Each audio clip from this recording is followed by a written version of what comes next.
Je vous demande d'accueillir M. Vazarini. Venez nous rejoindre.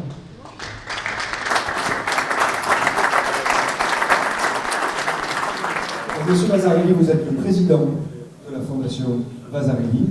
Tout de suite, je vous donne le micro pour que vous puissiez nous accueillir. Bienvenue à la Fondation Vazarini, effectivement, et je tiens à vous remercier de l'avoir choisi pour vous réunir aujourd'hui.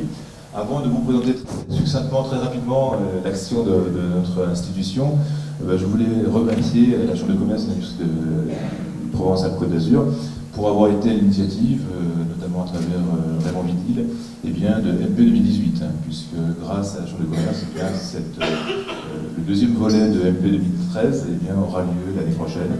Et donc, avec 14 autres structures, la Fondation est partie intégrante donc, de l'organisation de cette manifestation. Donc, merci également à vous tous et toutes d'avoir soutenu ce très beau projet. Donc, en deux mots, cette Fondation Vazarini, elle a été constituée en 1971, reconnue d'utilité publique par décret en Conseil d'État en 1971. C'est la première fondation monographique en France à consacrer en fait, l'œuvre d'un artiste moderne et contemporain à l'époque. Ces statuts sont suffisamment larges pour nous permettre justement de travailler autour d'un nombre important de problématiques. C'est un lieu de rencontre, avant tout qu'a souhaité Victor Vazarini. Et au-delà des expositions que nous organisons, des concerts, des workshops, de la danse contemporaine, c'est un lieu qui, effectivement, souhaite attirer aussi de nombreux mécènes, au-delà des mécènes, des entreprises, puisque Victor Vazarini était un des premiers artistes à souhaiter travailler avec l'entrepreneur.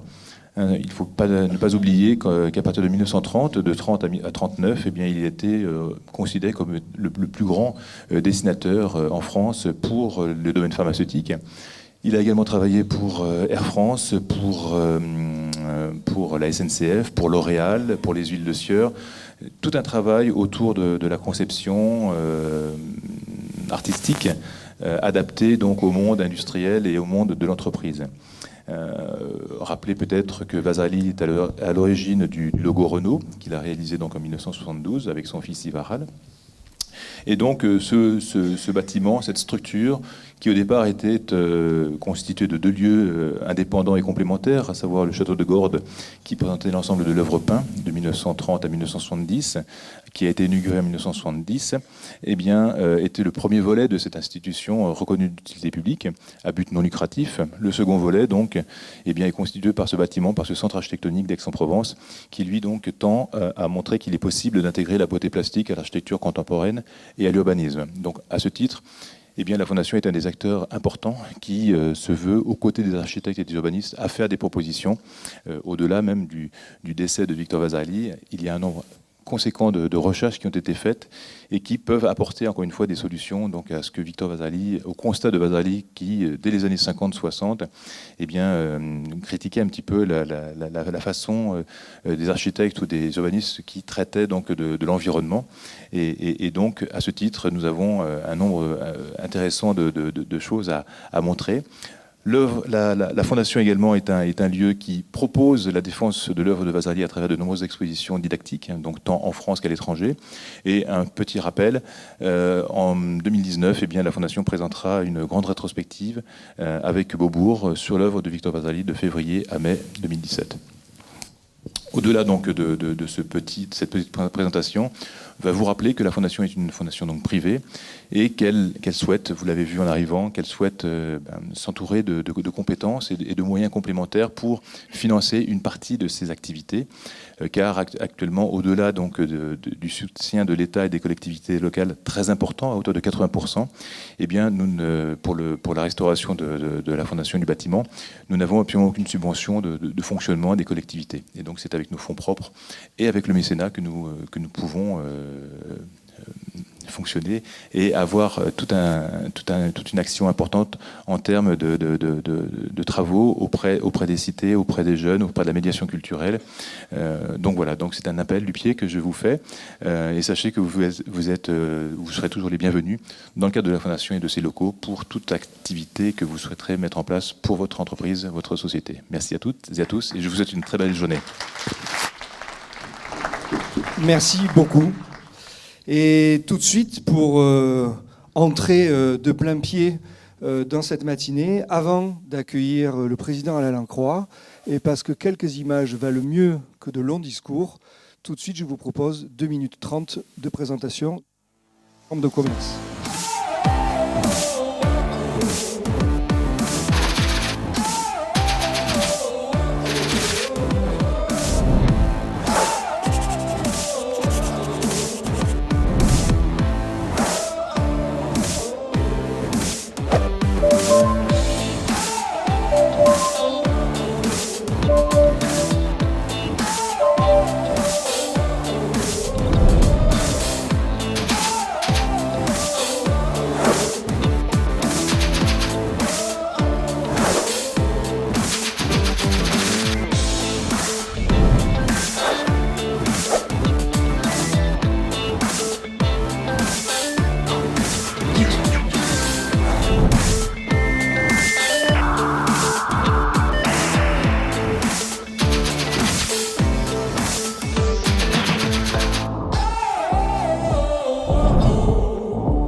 Monsieur Alain Lacroix.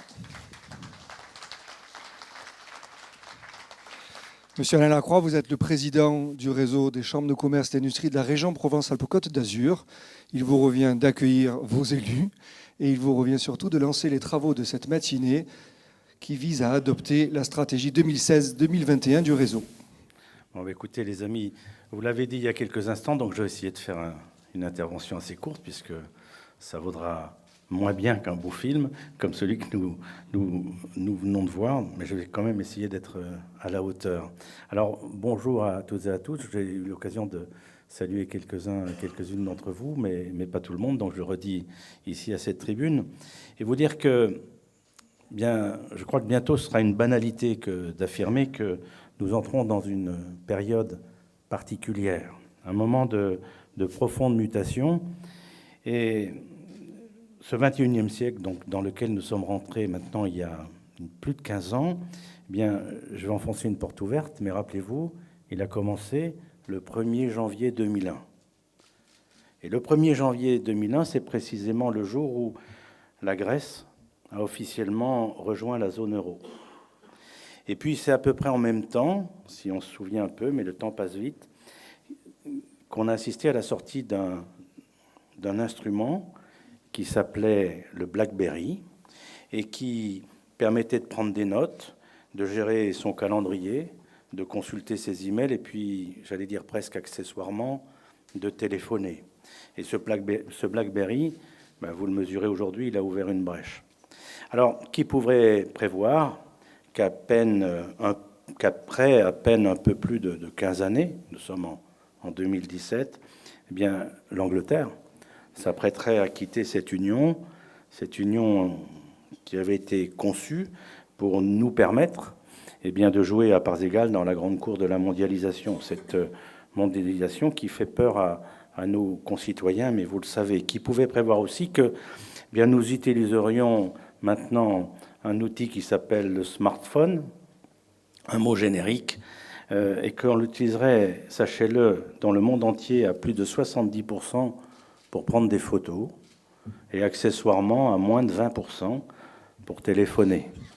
Alors, personne, je crois, d'entre nous, enfin pas moi, pouvait prévoir cela. Si j'ai voulu, dans ce propos donc introductif, vous donner ces deux exemples, mais il y en a tellement d'autres, c'est pour que nous partagions cette idée que plus rien n'est acquis, que plus rien n'est stable, et que nous sommes en train de quitter un monde pour rentrer dans un autre. Je voulais faire un parallèle, et j'étais presque raccord avec l'actualité pour dire que en janvier 2011, en janvier 2001, c'est le début du XXIe siècle, mais en septembre, le 11 septembre 2001, c'est un attentat dramatique qui se passe aux États-Unis et qui faisait que eh bien, les terroristes passaient nos frontières pour nous attaquer. Aujourd'hui, ils sont chez nous directement, ils viennent même de nous. Voilà ce changement auquel nous avons affaire. Je ne savais pas qu'il allait se passer hier soir, ce qui s'est passé.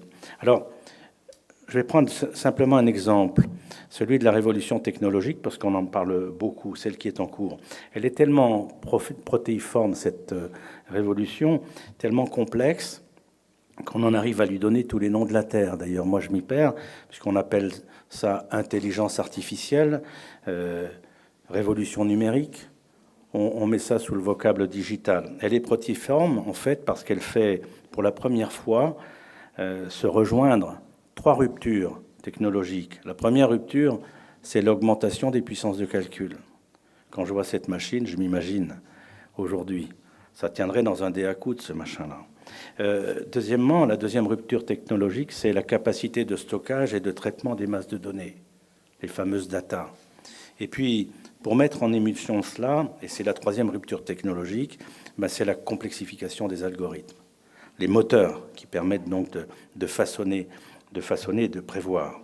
Cette révolution, elle se distingue des précédentes, chers amis, parce que des précédentes qui sont liées, mais je rappelle, à la machine à vapeur, au moteur à explosion, à l'électricité, à l'ordinateur même, elle se distingue premièrement par sa vitesse de diffusion.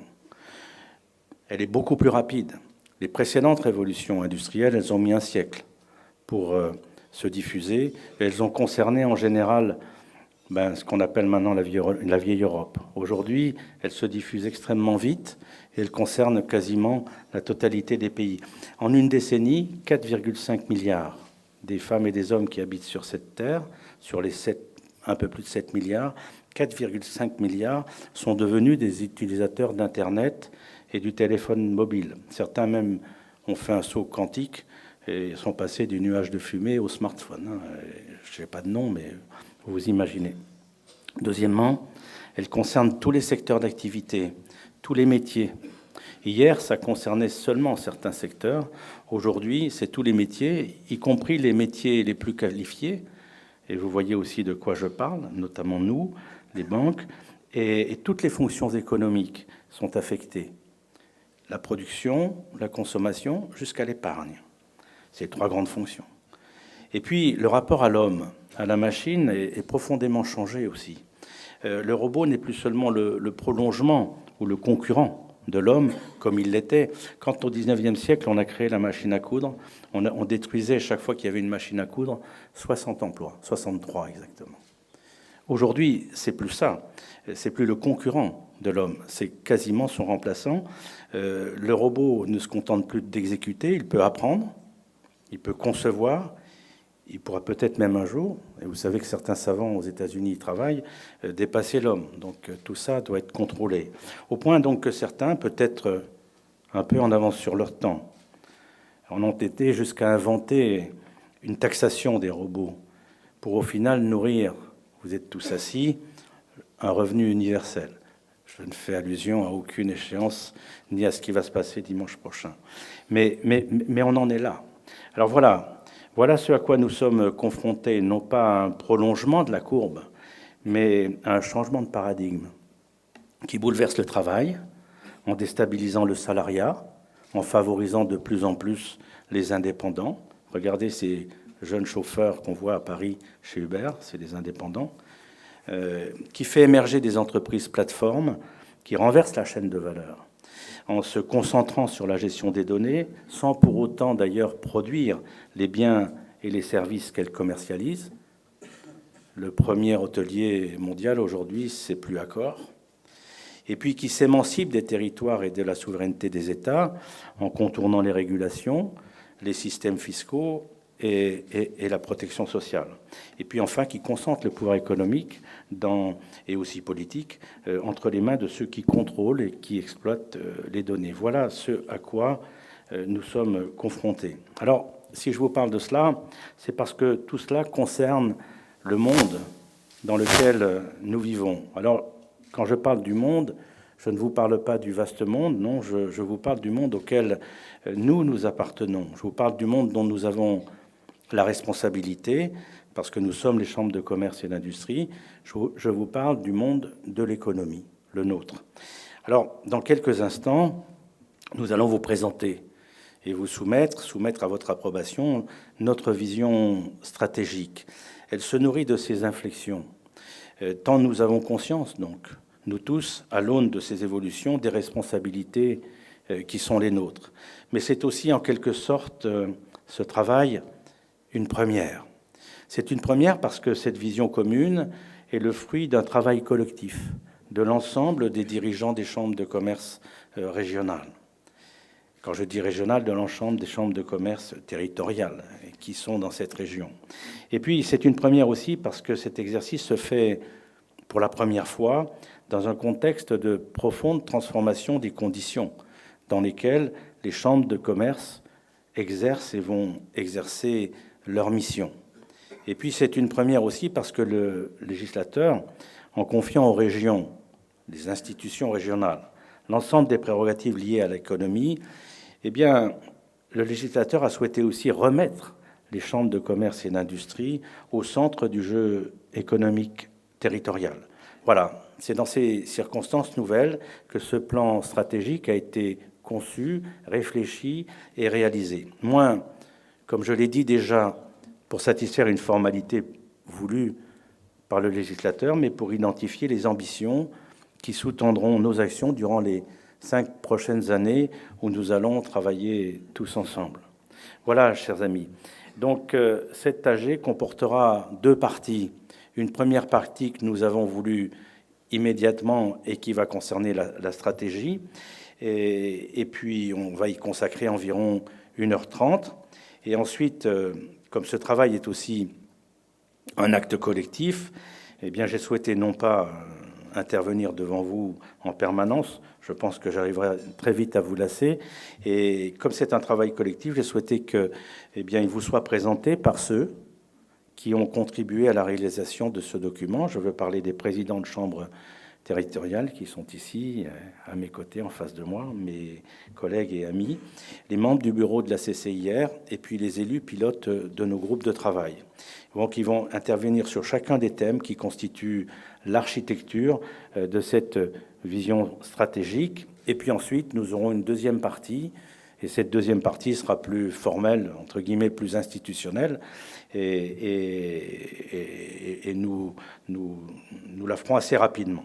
Voilà, je vais maintenant passer la parole donc à Philippe Langevin, que je cherche du regard, qui doit être ici, et qui est économiste, et qui va rapidement donc vous brosser les forces et les faiblesses de notre région, parce que le territoire et le décor sur lequel nous intervenons, eh bien, c'est notre région, la région PACA. Il est important aussi qu'on s'imprègne, même si on en connaît les aspérités, eh bien, de ses forces et de ses faiblesses. Voilà, je vous remercie de votre attention. Je vous souhaite bon travail, bon courage pour cette matinée. Et puis, je passe la parole donc à Philippe Langevin. Merci à vous.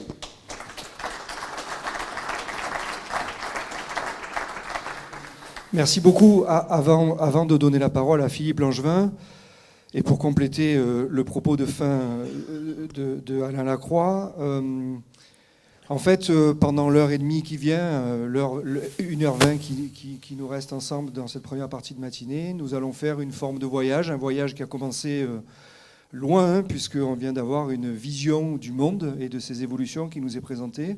Et puis, au bout de cette vision du monde, dans 1 heure et demie, au moment où vous allez adopter le plan stratégique 2016-2021, ben, en fait, de cette vision du monde, vous serez arrivé à l'adoption de vos schémas sectoriels. Alors les schémas sectoriels, c'est votre jargon technique qui renvoie à des dispositifs législatifs. Surtout, vous aurez adopté votre schéma stratégique et avec lui, vous aurez identifié des enjeux, vous aurez adopté les plans d'action qui vont structurer votre travail pour les 5 années qui viennent.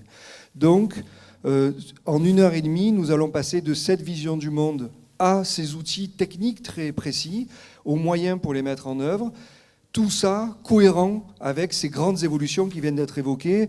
Il a été question de digitalisation, il a été question de changement de paradigme, il a été question de nouvelles formes d'entreprise, il a été question de territoires sans frontières, ou en tout cas d'entreprises qui vivent les territoires comme étant des territoires sans frontières. Pour évoquer ça, 3 temps. Un premier temps, Philippe Langevin, qui va décliner les enjeux, les points de force et les points de faiblesse du territoire régional, de la région Provence-Alpes-Côte d'Azur, dans un contexte, là aussi, qui a légèrement évolué. Alain Lacroix a rappelé les compétences fortes désormais données aux régions en matière de développement économique. Autre élément de contexte qui concerne la région Provence-Alpes-Côte d'Azur, l'une des seules régions de France qui, dans la modification de la cartographie des régions, n'a pas bougé. Et de fait, cette région de France, qui était la 3e région de France, est devenue 7e région de France, sans rien faire.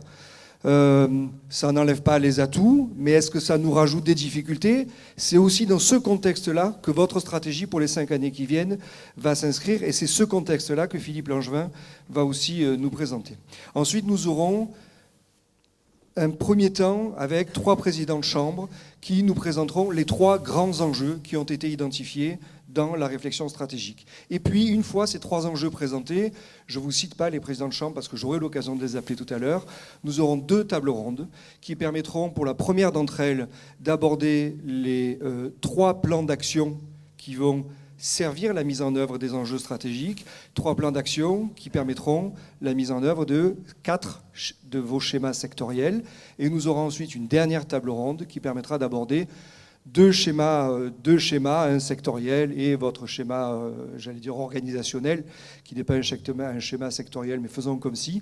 Et puis surtout, une démarche, là aussi, avec ces 2 schémas, une démarche transversale. Elle est importante, elle est vraiment liée à ce qui vient d'être dit. C'est le schéma sur la question de la digitalisation. Et puis, il sera alors temps de clore cette première partie, de la clore avec de nouveau Philippe Langevin, qui viendra porter son regard sur ce qui s'est dit dans la matinée, et puis le mot de clôture du président Alain Lacroix au moment de la mise au vote de ce document. Donc voilà pour le programme de cette matinée. Tout de suite, Philippe Langevin, la parole est à toi. Merci. Mesdames et messieurs, bonjour. Quand je dis mesdames, d'ailleurs, il faut un peu se forcer, parce que la parité n'est pas arrivée jusqu'à vous. Je remercie quand même, bien entendu, Lucille, dont le magnifique pantalon rouge vous donne un peu de couleur à vos uniformes de patron tout à fait remarquables, pour évoquer avec vous quelques données sur une région qui, en définitive, est plus célèbre que connue. On met souvent en évidence l'attractivité de la région, la qualité de la Provence, l'odeur des lavandes, mais en quelque sorte, si on regarde un peu dans le détail, on voit qu'on n'est pas forcément à la hauteur de notre image ou notre prétention. En fait, une difficulté majeure qu'on rencontre ici, c'est la difficulté du dialogue. Et votre assemblée est tout à fait intéressante parce qu'elle prouve que les chefs d'entreprise dialoguent entre eux, ce qui est rare au niveau des élus, vous l'avez constaté récemment, où en quelque sorte arriver à dégager une conception du bien commun relève quelque part de l'exploit individuel. Alors ce que je voudrais dire simplement, c'est que ce territoire-là, Fabrice vient de le rappeler, a perdu un peu en valeur relative par rapport aux autres régions, puisqu'il est resté ce qu'il était, alors qu'à l'évidence, une région avec Languedoc ou la Corse aurait eu un caractère méditerranéen plus marqué, mais vous savez bien les difficultés du découpage qui n'a pas été fait sur des données objectives, culturelles ou économiques, mais sur d'autres réalités que je ne développerai pas. Sur cette donnée-là, évidemment, notre région constitue un ensemble économique tout à fait intéressant, très, très, très performant, une grande région productive, etc. Ce qui n'empêche pas, et c'est le sens de mon propos, d'être aussi un territoire très inégalitaire, où en quelque sorte nous avons des économies d'archipel, où entre les parties les plus riches et les parties les plus pauvres, l'économie productive et l'économie résidentielle, il n'y a plus ce qu'il y avait autrefois, lorsqu'on était jeune, les fameux effets d'entraînement, qu'on appelle aujourd'hui les effets de ruissellement, qui permettaient en quelque sorte aux espaces les plus favorisés d'entraîner dans leur développement ceux qui l'étaient moins. Donc nous avons un gros problème au global, en quelque sorte, d'unité sur ce territoire, qu'on appelle diversité, qu'on appelle inégalité, qu'on appelle spécificité. La région Provence-Côte d'Azur, mesdames et messieurs, n'existe pas. C'est un ensemble disparate de petits territoires intéressants dont le gros problème aujourd'hui est de se constituer dans une unité, une réalité. En quelque sorte, il faudrait faire de ce tas un tout. Faire en sorte que, entre le système économique, le système social, les infrastructures de communication, etc., tous ces éléments-là puissent se retrouver dans une conception partagée du développement. C'est ça le gros travail auquel, d'ailleurs, vous êtes très largement associés, sachant que souvent, les cartes, les tableaux, les données chiffrées ne nous permettent pas de voir la réalité des choses, comme si la région se terminait à la frontière avec les départements voisins, comme s'il n'y avait rien après Marseille. En quelque sorte, on est aussi dans un système de représentation qui ne facilitait pas l'ouverture sur l'international, qui est au cœur de vos missions et qui est au cœur du développement d'aujourd'hui. Il n'y a pas de développement endogène. On est dans une économie mondiale. Le président l'a bien rappelé tantôt, une économie mondiale qui est actuellement en cours de restructuration, de mutation, d'interrogation, dans lequel chacun d'entre nous, à sa place, essaie de contribuer. L'élément que je voudrais souligner, c'est évidemment les éléments un peu patrimoniaux qui font la qualité du territoire, qui font son attractivité, qui font sa beauté, qui font sa richesse. Mais chacun sait que la beauté ne fait pas toujours la richesse. Et en quelque sorte, bon, ces éléments-là qui contribuent à l'attractivité touristique, qui contribuent à l'attractivité économique, qui contribuent à l'image de la région, qui sont à la fois le patrimoine naturel, le patrimoine architectural, je dirais même le patrimoine religieux. Il y a quelque part aussi de ce territoire-là quelque chose du spirituel qui était inventé, bon, entre Ganagobi, Notre-Dame-de-la-Garde, tous ces éléments-là qui font notre passé et quelque part, évidemment, assurent un peu notre avenir. Donc cette région-là est une région qui s'interroge aujourd'hui et qui sort un peu des rails traditionnels des discours que nous avons connus pendant longtemps.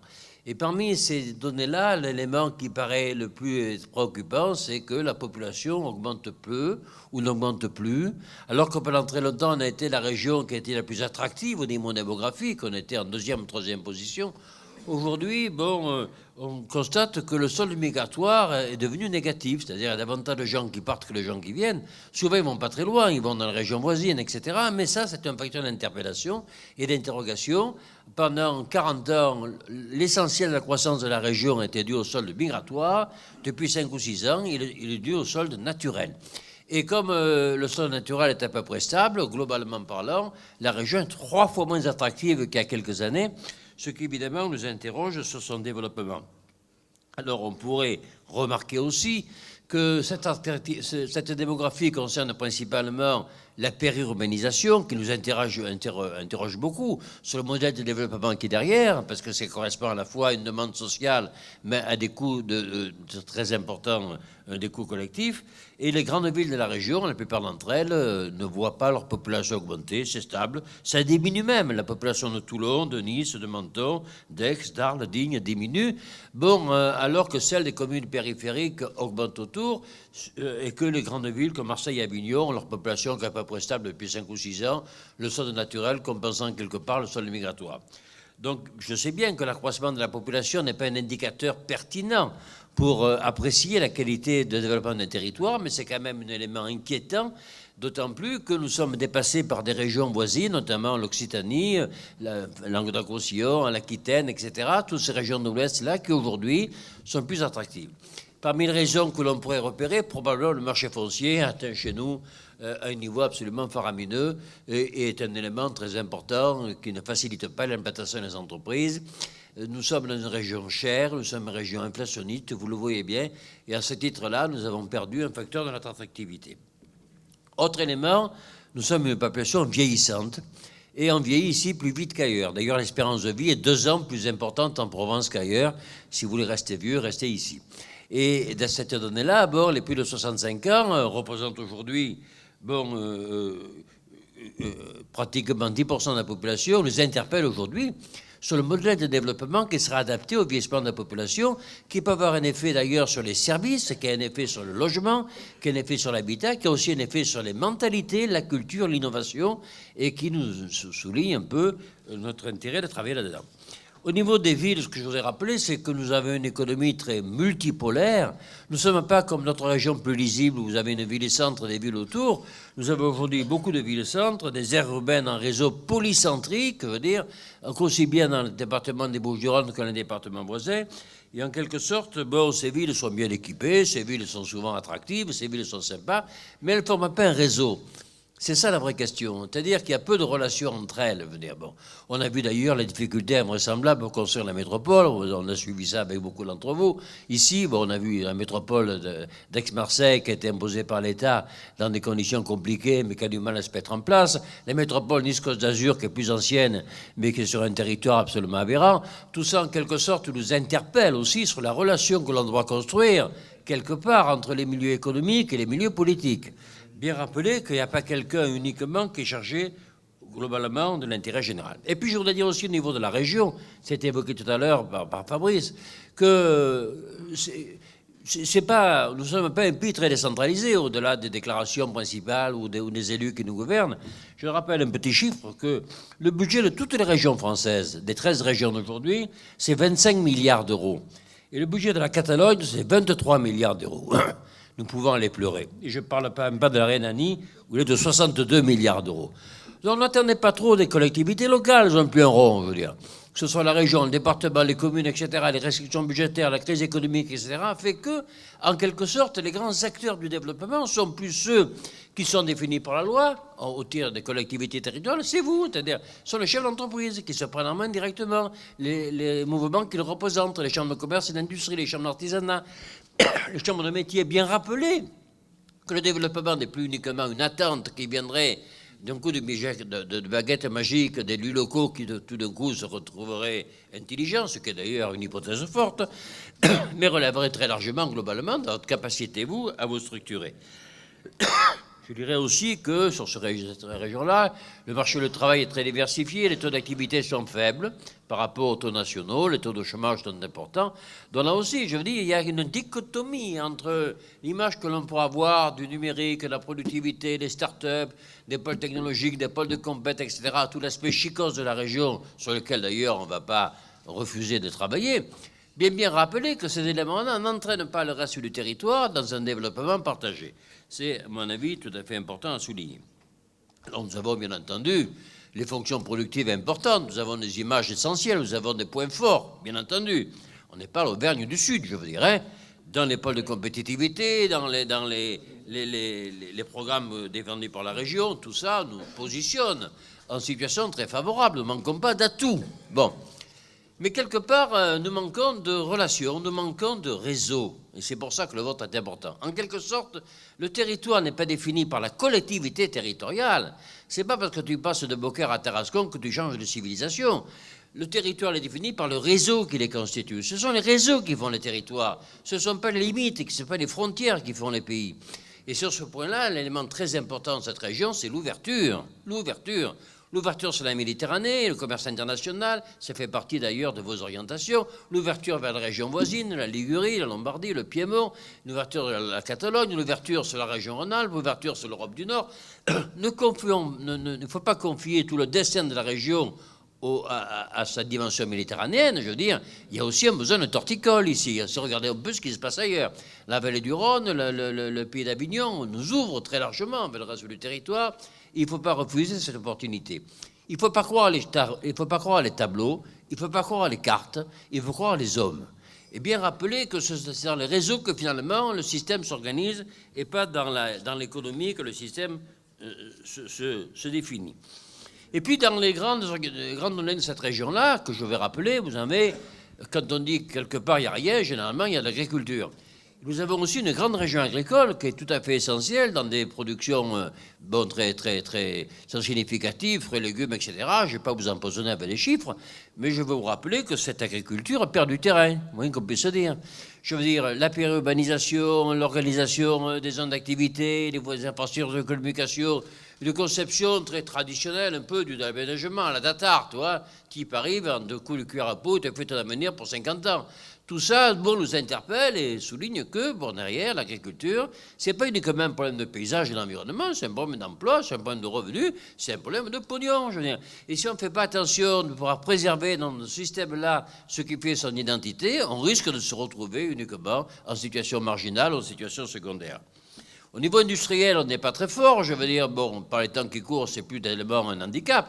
Mais globalement parlant, c'est vrai que les grandes entreprises industrielles qui relèvent de groupes internationaux ne sont pas forcément ancrées dans le territoire. On a maintenant ce qu'on appelle les entreprises nomades qui se baladent un peu en fonction des conditions d'accueil, des revenus salariaux, des milieux généraux.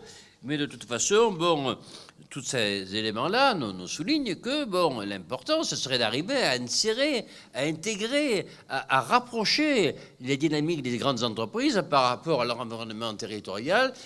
Et sur ce point, il y a encore beaucoup de travail parce que, bien sûr, aujourd'hui, c'est la mondialisation qui fait l'espace, les sous-traitants se font au niveau international et nous avons là aussi beaucoup de difficultés à rétablir le réseau local. Puis au niveau tertiaire, je ne vais pas rappeler des banalités, mais pour rappeler qu'on est aussi drôlement bon, je veux dire, en matière de santé, en matière de recherche, en matière d'innovation, en matière d'enseignement supérieur, tout ça. Il y a tout ce qu'il faut sur ce territoire-là. Il n'y a rien à inventer. Oui, il faut réinventer la capacité à se parler. Il faut réinventer la capacité à s'organiser. Il faut réinventer la capacité à faire un véritable réseau de collaboration, d'organisation, de système.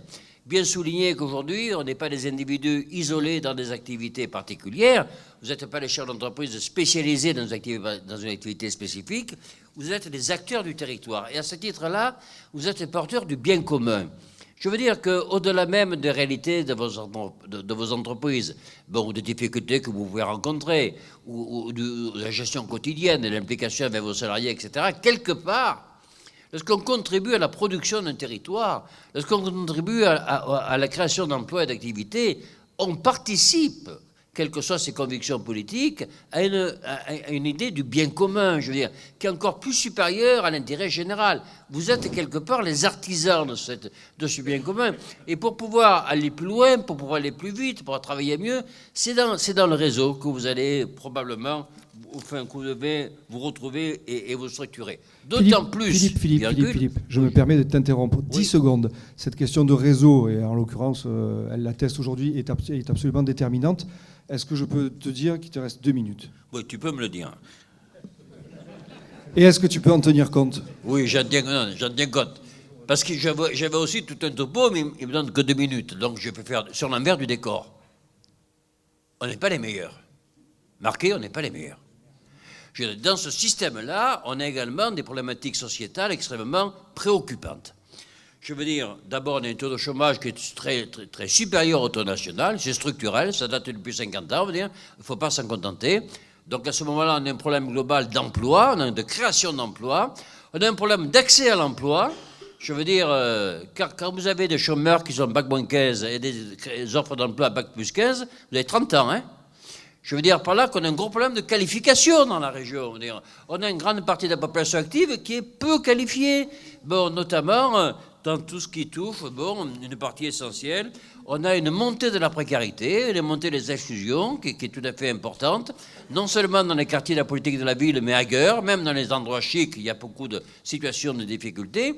Donc globalement, le pari qu'à mon avis on doit essayer de conduire, c'est retrouver une capacité d'intégrer les actes forts de la région à sa partie la plus faible, la plus difficile, etc. Car la population est appauvrie, car le taux de précarité est élevé, car les inégalités sont fortes, c'est tout le territoire qui en pâtit. Ce n'est pas uniquement les malheureux qui sont du mauvais côté de la barrière, c'est aussi vous, c'est nous. Autrement dit, malgré ces réalisations très intéressantes et ces potentialités tout à fait significatives, nous avons encore, mesdames et messieurs, du boulot. Du boulot pour essayer de ramener vers le développement des populations qui en sont écartées. Vous avez à Marseille, par exemple, avant redistribution, un taux de précarité, de pauvreté de 25%. C'est invraisemblable. Marseille et Avignon sont les deux villes les plus affectées par la précarité. Il faut qu'on s'en... etc. Et puis, bon, faire un lien, faire une organisation, montrer que tout ne vient pas globalement du pouvoir des collectivités locales, et être bien persuadé que l'élection ne donne pas forcément la compréhension des choses, et bien être assuré que c'est finalement par le débat et par l'échange que nous pourrons trouver une situation plus favorable. Alors, mesdames et messieurs, vous avez ici des richesses, la richesse de l'entreprise, la richesse du patrimoine, la richesse de vos réussites individuelles, la richesse de vos salariés. Alors, pour reprendre le mot d'un auteur bien connu, au nom de ces vraies richesses, que votre joie demeure. Merci beaucoup.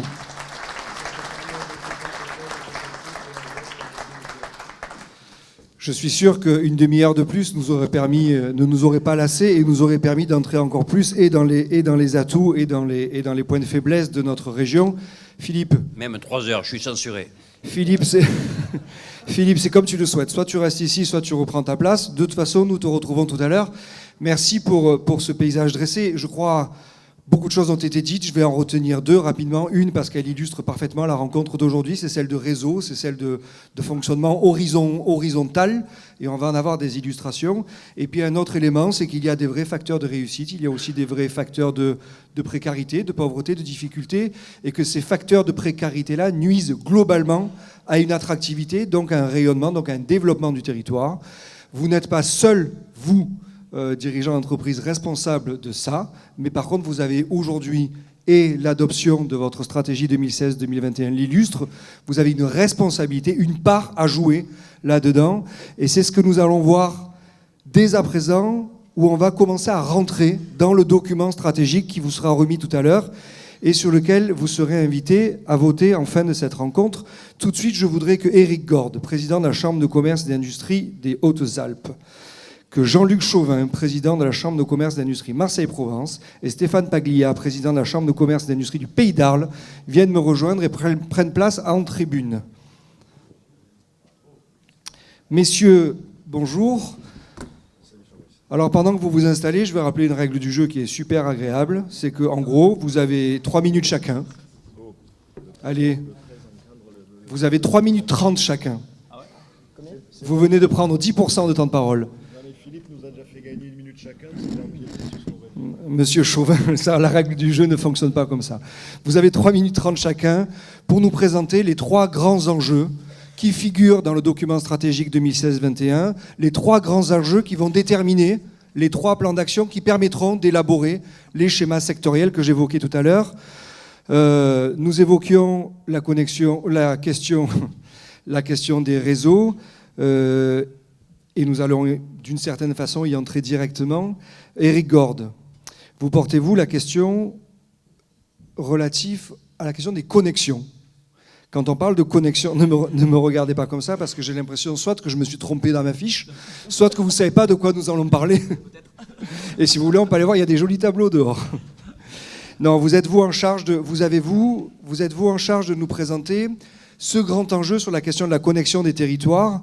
Quand on parle de connexion des territoires, et je repense à l'introduction d'Alain Lacroix tout à l'heure, est-ce que nous parlons uniquement de connexion virtuelle? Est-ce que nous parlons uniquement de la question finalement de la digitalisation? Ou est-ce que nous parlons aussi de connexion presque classique, presque à l'ancienne, de connexion physique entre les hommes et les femmes du territoire? Oui, le micro est branché. Bonjour à toutes et à tous. Alors au début, quand on m'a dit tiens, tu vas intervenir sur la connexion, on est certainement le territoire, les Hautes-Alpes, le moins connecté, que ce soit physique ou digital. Mais après réflexion, finalement, on est certainement aussi très concerné par tout ça. Pour 2 raisons. Un, je pense qu'effectivement, on a cette partie qui est sur le numérique, comme le disait le président Alain Lacroix, comme l'a dit l'économiste aussi tout à l'heure. Je pense que les connexions, elles sont aujourd'hui... on met tout et rien en même temps dans ce numérique, on ne sait pas trop comment le prendre. Et alors quand on est dans une TPE ou une PME, c'est encore pire. C'est que des grands mots, des grands discours. Mais je pense qu'aujourd'hui, effectivement, des territoires, notamment ruraux et de montagne, doivent être absolument connectés et il y a beaucoup de retard et on doit accompagner la puissance publique, qui est en l'occurrence la région, sur au moins monter en compétence et les débits sur l'ensemble du territoire pour ne pas être déconnecté du coup de ce qui se passe avec notamment les métropoles, et que nos territoires ruraux doivent aussi avoir le même degré de très haut débit si on veut continuer à développer nos TPE et PME. Donc effectivement, la connexion numérique, elle est importante sur l'ensemble du territoire si on veut que tout le monde puisse se parler à la même vitesse. Après, sur la connexion physique, on va dire plus classique, effectivement, en étant en haut, au nord de PACA, on est quand même, comme le disait tout à l'heure Monsieur Langevin, on est à 100 km de Grenoble, on est à 100 km de Turin. Ce sont quand même et je suis plus près de Turin que de Marseille. Mais je suis très attiré par le fait que l'autoroute A51 qui s'arrête juste au début, à 15 km de Gap, nous permet d'avoir une irrigation naturelle de l'économie. C'est-à-dire que nos entreprises des Hautes-Alpes descendent dans le sud, dans le grand triangle, en fait, on va dire Toulon-Berre, on va dire, globalement. Mais beaucoup la région de Aix et Marseille. Hein. On voit bien nos entreprises qui sont sur vos territoires, n'est-ce pas? Voilà. On voit beaucoup moins les vôtres monter, d'ailleurs, c'est ce qui nous arrange. Mais par contre, on est très peu connecté avec l'Italie, qui est pourtant 100 km, très peu connecté à Grenoble. Tout ça parce que l'axe physique n'existe pas. Et avec Nice, n'en parle pas, on est encore moins connecté certainement avec Nice qu'avec Grenoble, certainement. Voilà.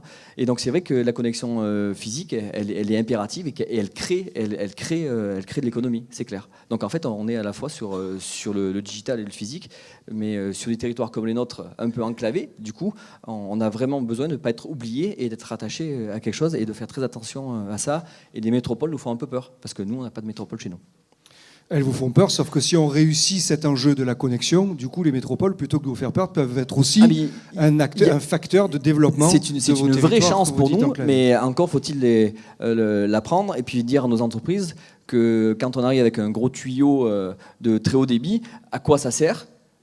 Les amener sur les usages, qu'est-ce qui va révolutionner même dans des métiers les plus traditionnels, parce qu'aujourd'hui il y a beaucoup de patrons de TPE PME qui n'imaginent pas ce qu'ils peuvent faire avec cette arrivée-là, et c'est notre boulot, les CCI, de leur dire prenez-vous en main, et c'est à nous de les accompagner. Et je vous rassure, nous évoquerons tout à l'heure la question de la digitalisation qui est précisément une des réponses à la question que vous évoquez.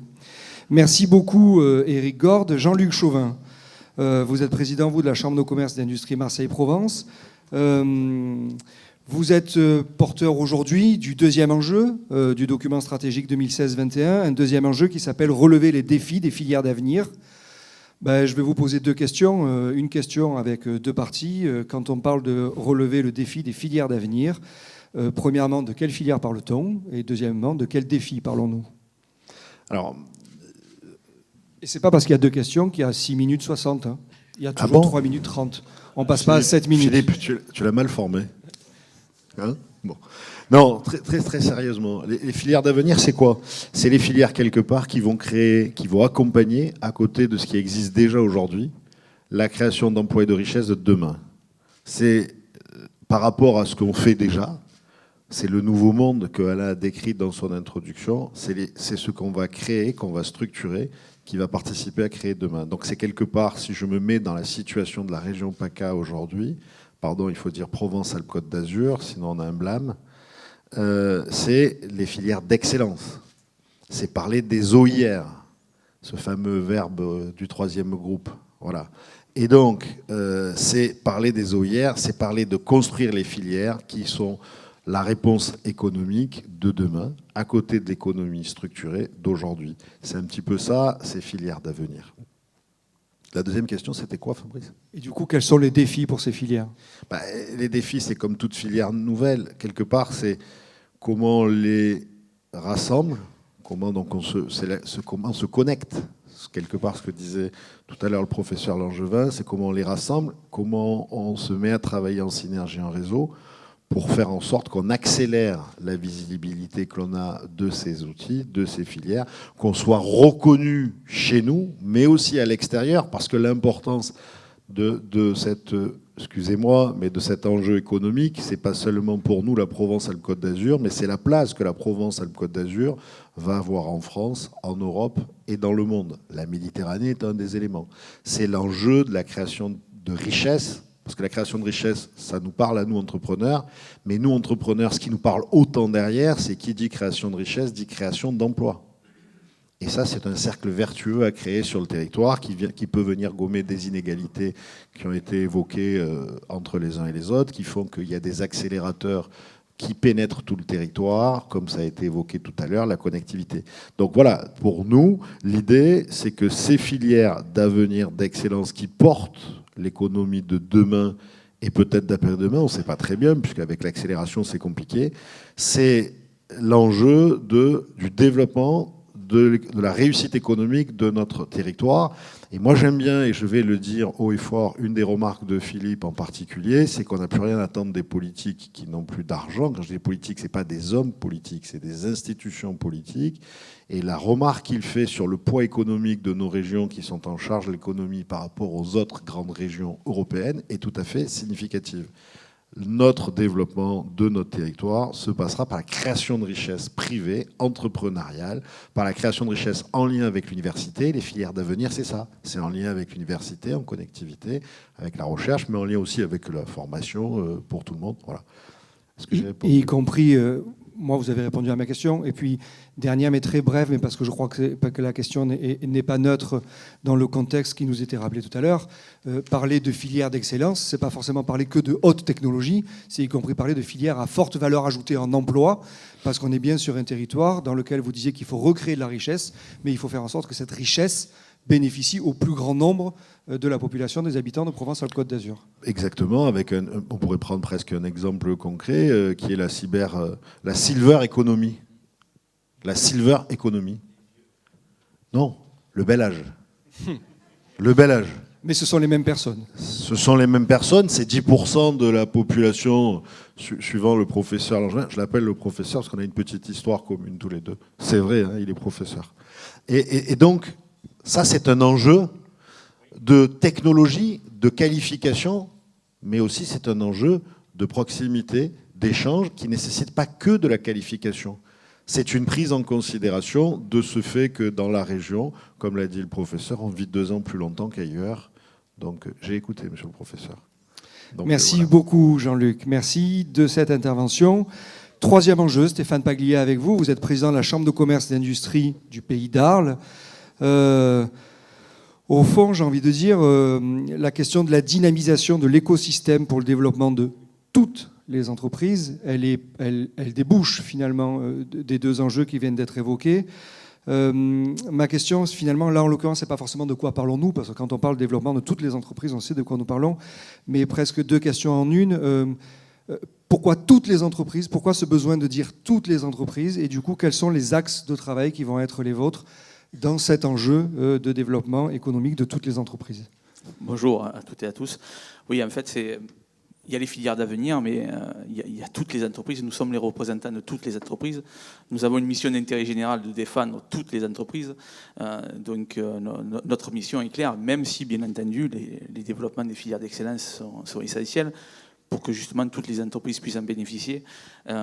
Donc nous ne laisserons tomber personne. Hein.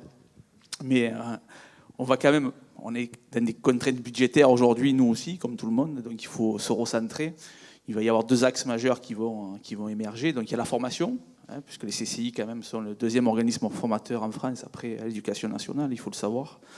Et puis le financement de nos sociétés aussi, les aider dans ce maquis de financement. Alors la formation, bien entendu, c'est préparer demain. C'est aussi faire en sorte qu'entre nos besoins et les populations qui sont sur nos territoires, il n'y a pas 30 ans de différence, hein, effectivement, c'est un peu gênant.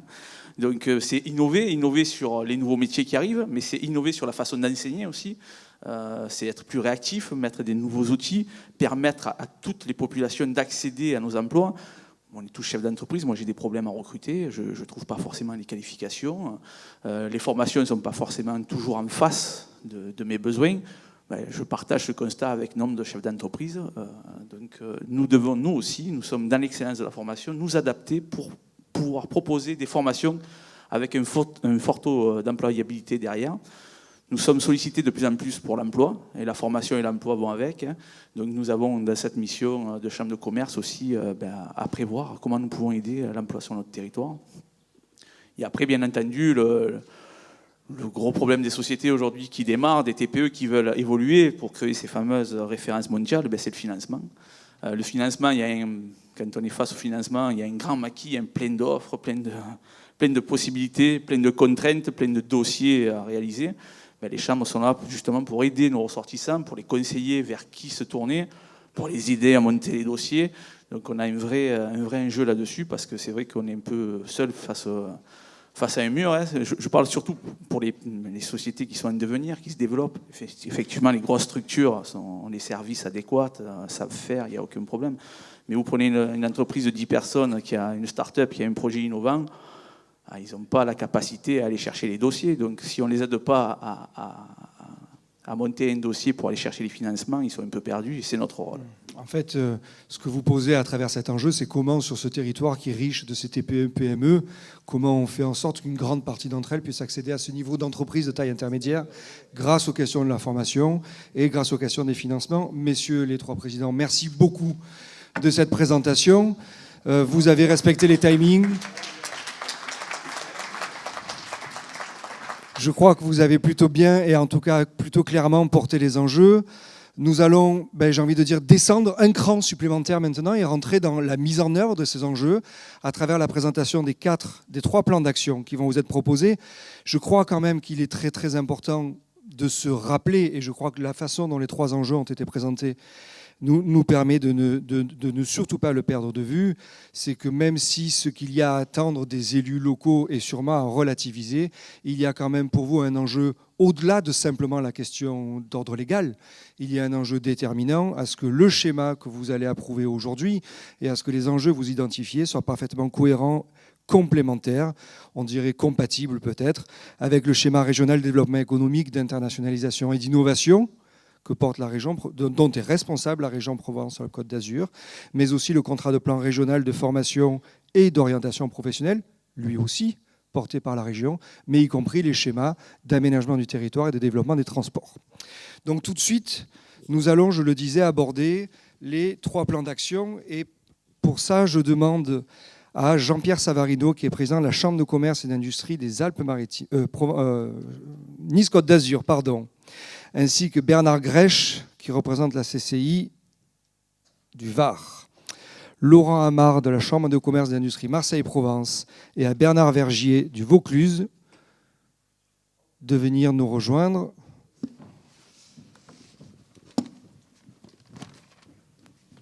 Et avant de vous donner la parole, et pour que tous les liens se fassent, nous allons vous présenter 3 plans d'action. Ils vont vous présenter 3 plans d'action qui vont vous permettre, dans un délai que je vais vous préciser tout de suite, d'adopter 4 schémas sectoriels. Nous allons parler d'appui aux entreprises, nous allons parler de formation et d'enseignement et d'emploi, d'appui au territoire, de gestion des équipements, de gestion des équipements. Nous allons aborder ces 4 schémas sectoriels à travers 3 plans d'action que nous allons aborder tout de suite. Pour que vous ayez la visibilité de ce qui va se passer, ces plans d'action vont permettre d'aborder des schémas sectoriels que vous aurez l'obligation de voter, d'approuver, donc de finaliser d'abord, messieurs qui êtes responsables de l'élaboration de ces schémas sectoriels. Les semaines vont vous amener à beaucoup travailler, puisque ces schémas sectoriels doivent être adoptés par votre Assemblée au plus tard à la fin du mois de juin 2017. Et comme vous êtes des bons gestionnaires du temps, vous avez décidé de les approuver le 29 juin. Donc autant dire que vous n'aurez plus de marge de manœuvre.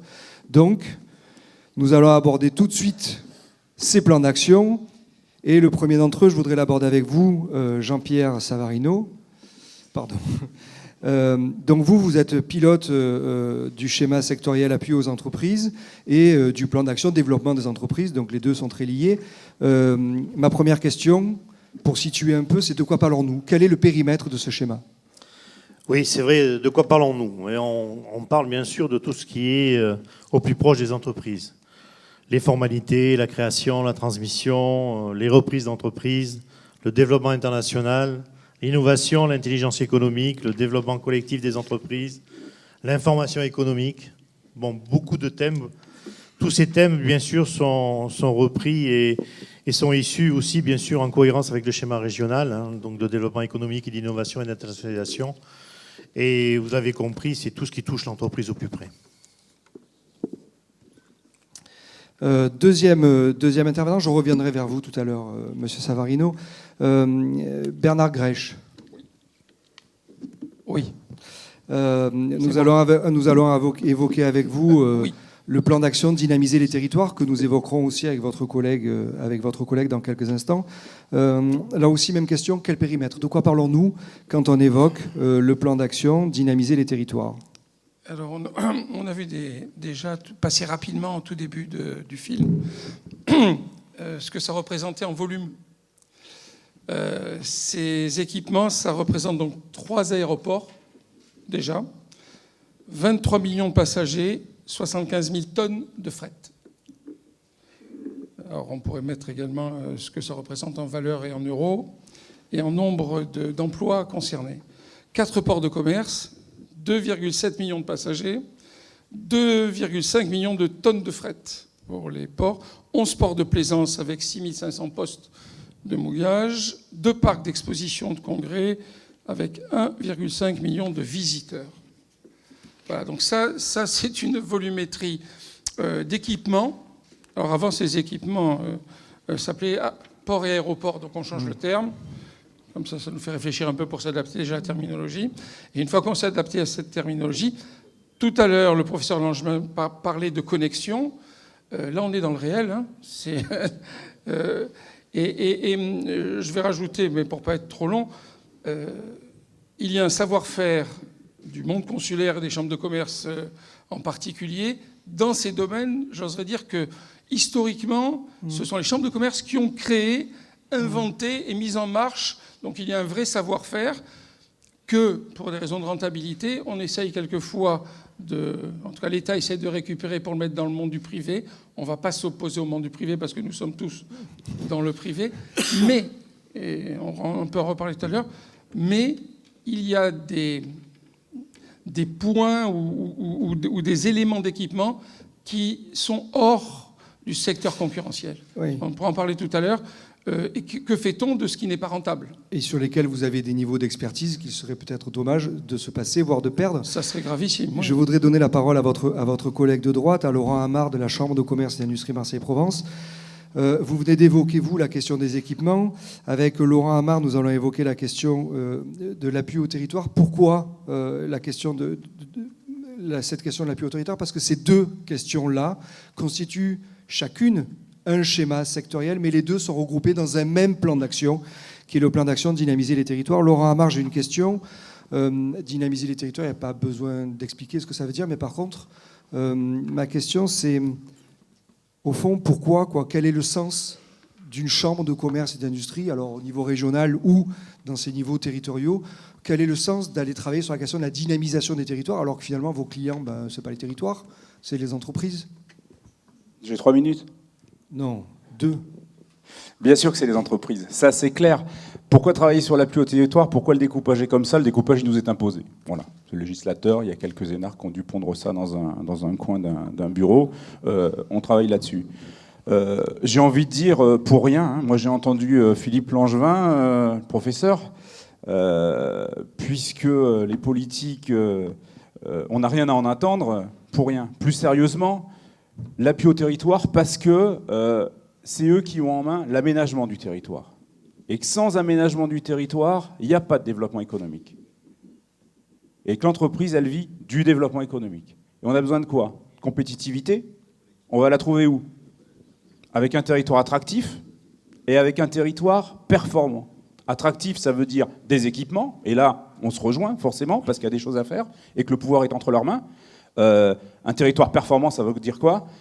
Une administration de ce territoire qui soit un peu plus proche des préoccupations des entreprises. Et ça veut dire peser en réseau, avec tout ce qu'on peut représenter, pour que les manières de gérer, elles changent, ce serait super, déjà elles évoluent. Donc en tout cas, entre la question des équipements et la question de ces réseaux, la question de ce travail d'influence qu'on sera de toute évidence amené à réévoquer, y compris tout à l'heure. Tous les deux participent de ce plan d'action sur la question de la dynamisation des territoires. Nous aurons l'occasion d'y revenir. Bernard Vergier, vous représentez, vous, le troisième plan d'action, pardon, celui consacré à l'enseignement, la formation et l'emploi. Un peu même question que celle qui était posée à votre collègue tout à l'heure sur la question des équipements. On l'a vu, ça a été dit, la formation, je crois qu'il était rappelé que les chambres de commerce en France sont le deuxième organisme de formation après l'Éducation nationale. En Provence-Alpes-Côte d'Azur, la formation, ça représente quoi? Vous le savez, le réseau des CCI de PACA est très impliqué dans la formation. Nous avons des outils de formation de grande qualité. Les professeurs de nos écoles et de nos centres de formation sont très impliqués. Ils connaissent parfaitement le monde de l'entreprise car ils l'ont pratiqué. Par ailleurs, le positionnement des CCI nous permet de faire facilement le lien entre le monde éducatif et le monde économique, notamment pour aider les étudiants à trouver des stages, en partie en alternance, et au final, à se faire embaucher. Notre réseau est le plus important réseau de formation issu du monde de l'entreprise. Il est aussi le deuxième à former le plus d'élèves en France, on vient de le dire, après l'éducation nationale. Notre ambition est de consolider notre position. Pour y parvenir, nous allons devoir nous adapter aux réformes et à l'évolution du monde de l'entreprise. Il faudra aussi répondre aux exigences de notre environnement économique. Enfin, nous devons nous ajuster aux futurs besoins des personnes et des sociétés, mettre en place des outils communs.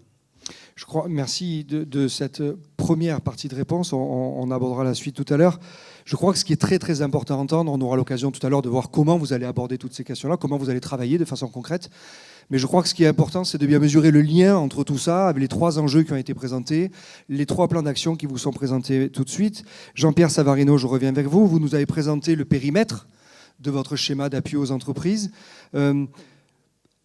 Si on doit définir en quelques mots les enjeux stratégiques de ce périmètre, de ce que doit être votre travail, de ce qui doit figurer dans votre schéma sectoriel, c'est-à-dire en fait dans votre feuille de route opérationnelle des 4 ans qui viennent.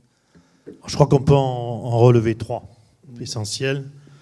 Le premier, c'est de renforcer au niveau des CCI ce rôle d'opérateur de proximité, indispensable aujourd'hui pour que les entreprises et les commerces puissent se développer. Mais pour pouvoir faire en sorte qu'elles se développent, il faut être au plus près, il faut les accompagner, il faut surtout aller les visiter, et il faut remonter toutes les informations dont ils ont besoin et toutes les sollicitations qu'ils peuvent nous faire. Le deuxième point, c'est le rôle, bien sûr, des chambres de commerce et d'industrie, c'est de faciliter le travail, faciliter le business. C'est améliorer la performance des entreprises. Aujourd'hui, toutes les entreprises qui ne passeront pas par là auront de grosses difficultés pour l'avenir. Vous en avez déjà parlé à plusieurs reprises depuis 1 heure maintenant. C'est la transition numérique, c'est la mutation numérique qu'il va falloir assurer. L'énergétique aussi, il ne faut pas l'oublier, l'écologique. Beaucoup de mutations en définitive. Beaucoup d'entreprises vont se retrouver dans des situations compliquées et difficiles. Et si à ce moment-là, le rôle de la Chambre de commerce n'est pas très actif, n'est pas à leur côté et ne leur montre pas le chemin, je pense qu'on aura beaucoup de difficultés pour certains d'entre nous. Et nous devons, nous, tous ensemble, justement, trouver des solutions. Nous avons aussi, bien sûr, l'international, sur lequel il est indispensable de se repositionner. Et un des éléments majeurs aujourd'hui aussi, c'est la reprise d'entreprise, puisque nous avons toute une génération de chefs d'entreprise qui sont en train d'arriver à échéance et qui vont vouloir transmettre. Mais transmettre, c'est pas si simple. Et aujourd'hui, dans les conditions actuelles, il va falloir préparer tout ça, tous ensemble. Le troisième point, je dirais, c'est essentiellement contribuer au dynamisme et au développement collectif. Là, il faut bien sûr travailler avec les filières, il faut travailler avec les réseaux, il faut travailler avec tout ce qui nous est possible de faire, avec les syndicats, avec tous les ensembles qui nous permettent d'œuvrer ensemble pour que quelque part, très rapidement, nous trouvons des solutions et nous agissions ensemble. Alors je sais très bien, on dit toujours la chambre de commerce, à quoi ça sert? Et bien justement, il faut maintenant arriver au stade où c'est qu'on ne se pose plus la question, puis on agit. En tout cas, à ceux qui se posent la question de à quoi ça sert, si on leur avait ouvert la porte ce matin, ils auraient eu, pour une très large partie, des réponses Très brièvement, Monsieur Savarino, est-ce que vous pouvez nous donner un exemple bref de quelles actions pour qu'on mesure bien que derrière tout ce que vous dites, on est dans du très concret, du très pratique, on parle bien de plan d'action. Un exemple de ce sur quoi vous allez travailler dans les 4-5 ans qui viennent et qui sera issu de vos plans d'action.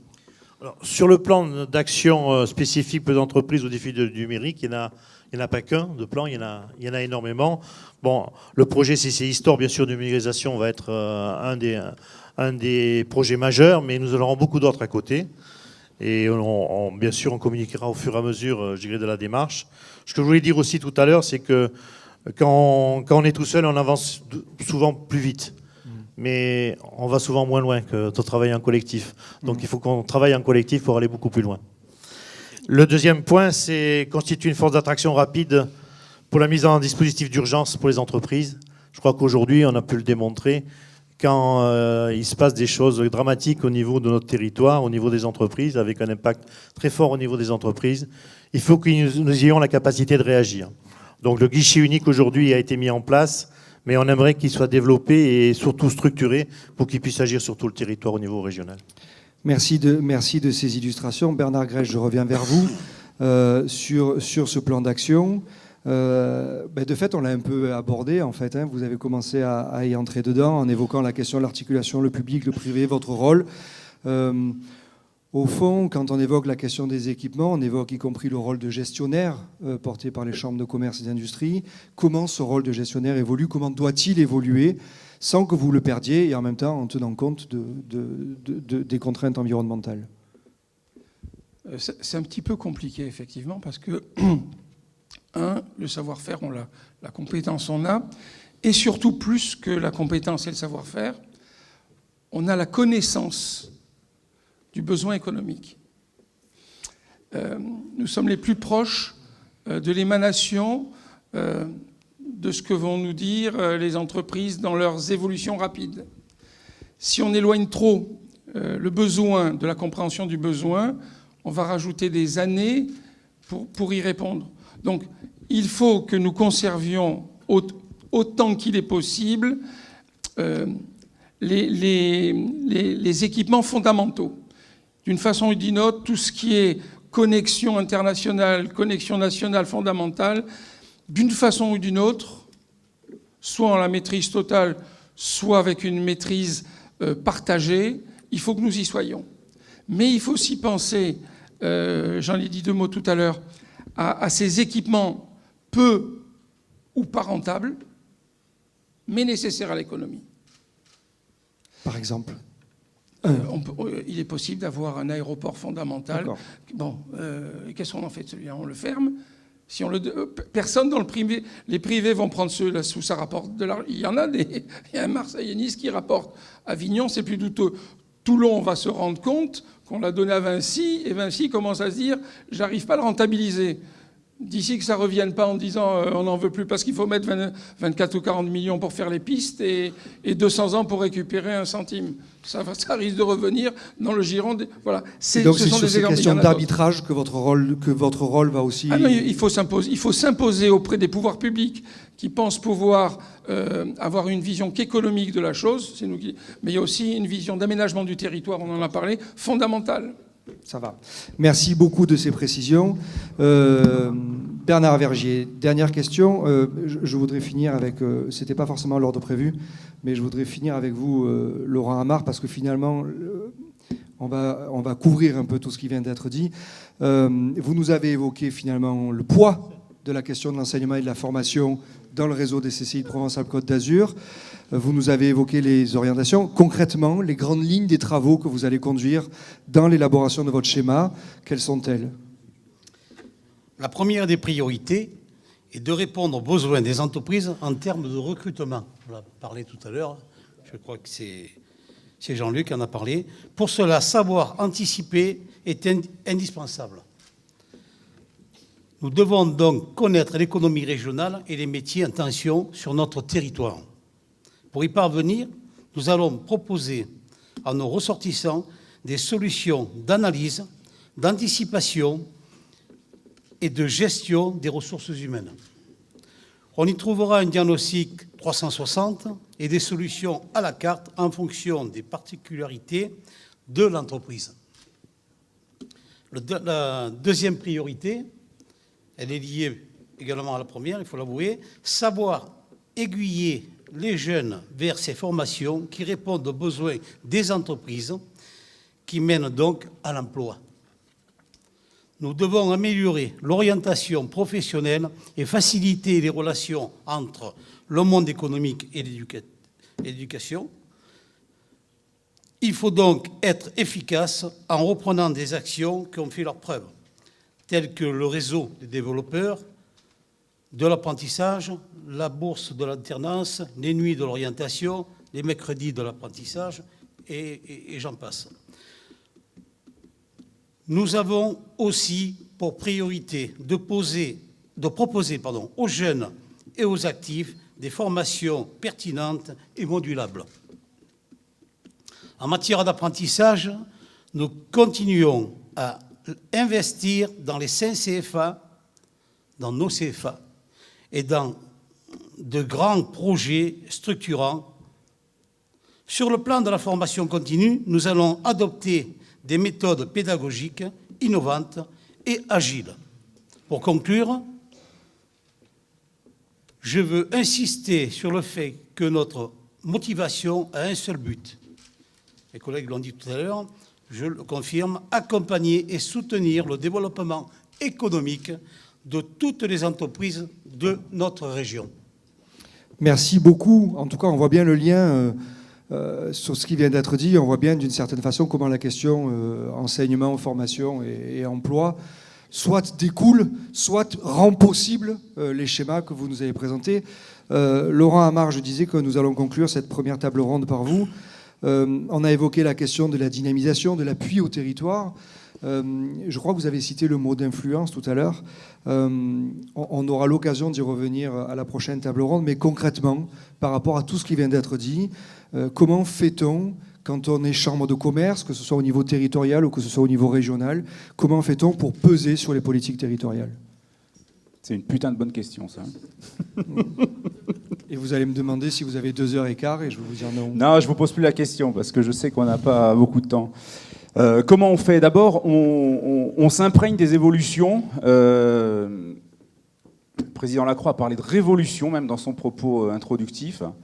Des évolutions de l'environnement, de ce qui nous entoure. On a vécu la loi NOTRe, nouvelle organisation territoriale de la République. On a vécu MAPTAM, l'affirmation des métropoles. On est sur une région qui n'a pas changé, mais qui a 2 métropoles, qui va en avoir une 3e au 1er janvier 2018, j'oublie pas. Et on va introduire certainement par ce fait des notions de grande métropole et des notions de petite métropole, n'en déplaise à ceux du 1er janvier 2018 qu'il va falloir gérer. Tout ça, sans rigoler, ça va être une véritable évolution dans la manière de faire et puis dans l'offre de service. Et ça, il faut qu'on s'en imprègne parce que ça va changer notre façon de travailler. Il faut qu'on reste ce qu'on a été, un acteur reconnu du territoire, un réseau reconnu, puisque c'est bien de ça dont il s'agit, du territoire. Alors après, comment on fait ? Il faut collaborer étroitement avec ces collectivités territoriales, avec ceux qui sont à la tête, nos politiques, même si j'ai bien noté qu'il n'y avait rien à en attendre. En attendant, je ne suis pas sûr qu'eux, ils soient bien au courant qu'il n'y a rien à en attendre. Donc on fait avec. Ça, c'est le contexte qui nous a imposé. Et puis on les accompagne. Il n'y a que dans l'accompagnement. Ils sont en attente. Il y a des choses qu'ils ne maîtrisent pas, qu'ils ne savent pas, et qu'on est, nous, en mesure, par le réseau, par la connaissance qu'on a, et on en a parlé dans nos réunions de travail. Je vois quelques collègues qui étaient avec moi là, sur les séances qu'on a fait sur l'élaboration de ce beau schéma, pour proposer de l'analyse, pour proposer une vision prospective des choses dont ils sont complètement dépourvus. Et puis ensuite, on pèse dans la cohérence, dans l'unité, dans l'harmonie, pour qu'on ne vive plus, c'est Eric qui en parlait tout à l'heure, des histoires abracadabrantesques du type A51. Ça passe à droite, ça passe à gauche, non, j'aimerais mieux que ce soit à droite, j'aimerais mieux que ce soit à gauche, au final, elle n'est pas là, donc on n'est pas emmerdé. Parce qu'on n'arrive pas à se mettre d'accord. Ok. Harmonie, cohérence. J'ai parfaitement compris. Vous allez peser sur le territoire. Nous aurons l'occasion d'y revenir. 1, en restant ce que vous êtes. 2, en l'affirmant de façon unie et coordonnée. Messieurs, merci beaucoup d'avoir joué le jeu aussi rapidement que ça. Vous avez le droit de lever le doigt, mais je suis sûr que vous aurez une autre occasion de pouvoir intervenir. C'est juste que ce qu'on est aujourd'hui, ce ne sera pas ce qu'on sera dans 3 mois, ce ne sera pas ce qu'on sera dans 6 mois, ce ne sera pas ce qu'on sera dans 1 an. Agilité. Agilité, ce qui renvoie y compris au propos de départ du président Alain Lacroix sur la façon dont notre monde a évolué aussi vite. Je demande tout de suite à nos 3 intervenants suivants de venir me rejoindre et j'appelle Marc Chabot, qui est le copilote du schéma régional d'organisation des missions. Je demande à Jean-Daniel Bernier de la Chambre de commerce d'industrie Marseille-Provence et à Jean-Luc Blanc de venir me rejoindre. Est-ce que les 3 personnes que j'ai appelées sont là? Oui.